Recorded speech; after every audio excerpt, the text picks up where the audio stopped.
Sabi pa niya, because if you're a foreign agent, you're working for China. Okay. The whole country will know that you're speaking for China, that you're being paid. Ayan.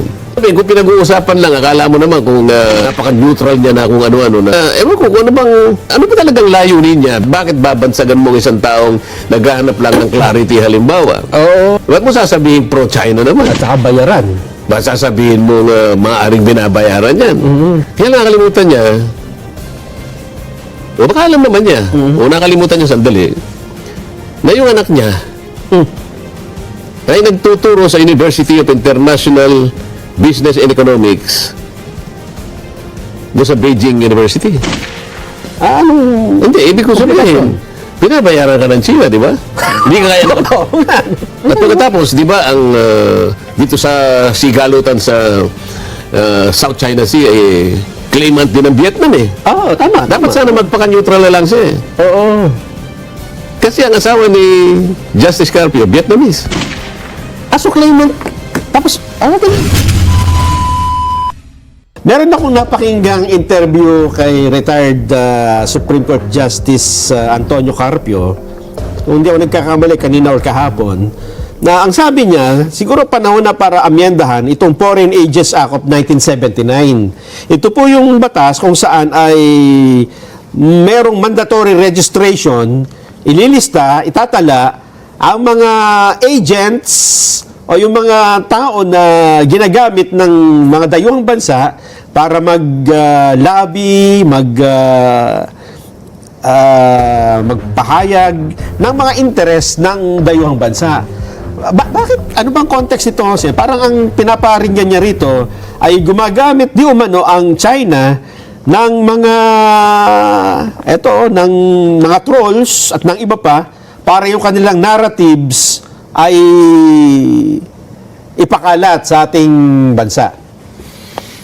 Siguro nga, ganun ang kanyang layunin, Nelson, pero mukhang meron siyang nakalimutan bago niya naipas siya na imungkahi ito.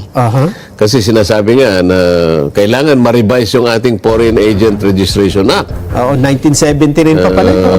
Para matrack natin ang mga Pilipinos na binabayaran ng China. No? Sabi pa niya, because if you're a foreign agent, you're working for China. Okay. The whole country will know that you're speaking for China, that you're being paid. Ayan. Kaya nakalimutan niya, o baka alam naman niya, o nakalimutan niya sandali, na yung anak niya ay nagtuturo sa University of International Business and Economics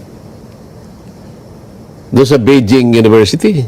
O, anong nagtuturo na naman eh? Ha? Anong... Hindi, ibig ko sabihin, binabayaran ka ng China, di ba? Hindi ka kaya nakapagsasalita din. Oo nga. Binabayaran ka eh. Oo. Talaga nandun ng anak niya sa Beijing? Oo.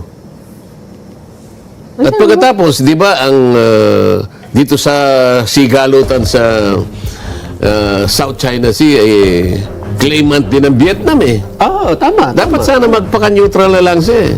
Oo. Kasi ang asawa ni Justice Carpio, Vietnamese.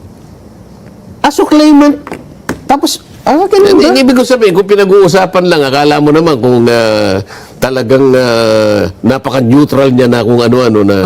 Kasi nga, ewan ko, kung ano ba talagang layunin niya? Bigla na lang siyang papasok sa isang pag-uusap na kamukha nito.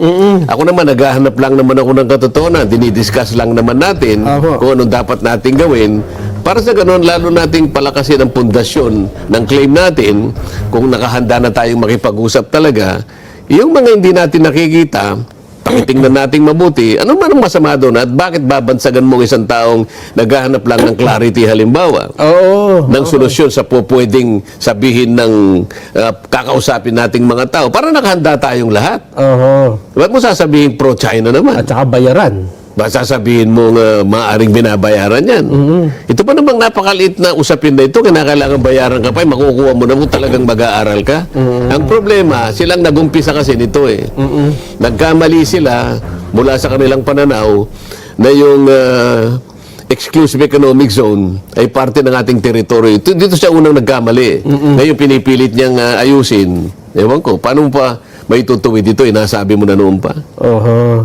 At saka meron pang isa, Sen. Ito nabanggit din naman ng senador na kasamahan ninyo na sa panahon daw ngayon, kapag ka ikaw ay nagsalita ng kontra sa sinasabi nila at pro-China ka, may tuturing daw nito na treason eh. Treason? Ano ba ang... natawa na rin yung iba eh. Nakakalam ng batas eh. Ano ba yung treason? Ang gusto nilang naratibo kasi, yung kung ano lang yung iniisip nilang tama eh. Aha. Akala mo kasi, kung umasta, akala mo sila talagang nagmamahal sa ating mga kababayan eh. Mariringgan mo yung isa doon. Eh, ano mangyayari sa ating mga fishermen? Yung ating mga mangingisda? Gaganyan-ganyan nilang. Kailangan malaman nila na may nagtatanggol sa kanila. Eh, ba't di sila pumunta ron para silang mag-guide sa ating mga fishermen? Paano mo gagawin? Wala naman silang ginagawang pamamaraan. Abuti nga ako, nung makausap ko yung ambassador, pwede ba nating mapag-usapan sa susunod na mga panahon? Magsimula tayo ako sa traditional fishing rights. Yes, Mr. Senator. Sabi niya. Kasi itong mga bagay na to, sabi kong ganyan, ay mga private rights lang ito. Malayong malayo sa pag-uusap tungkol sa mga teritoryo.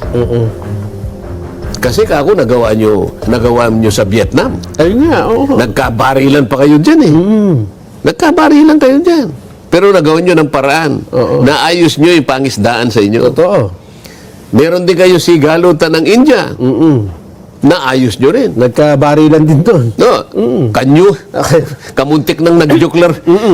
Naayos din. Sa Japan, Ay, mas matindi. naayos nyo rin yan. Oo. Tayo So, ba hindi naman pala ka- imposible dito. Tayo ba naman kako, hindi natin maayos. Yun ang gusto namin gawin eh. Oo. At kung Pero ayos tigilin lang sana natin yung patutsadahan. Oho.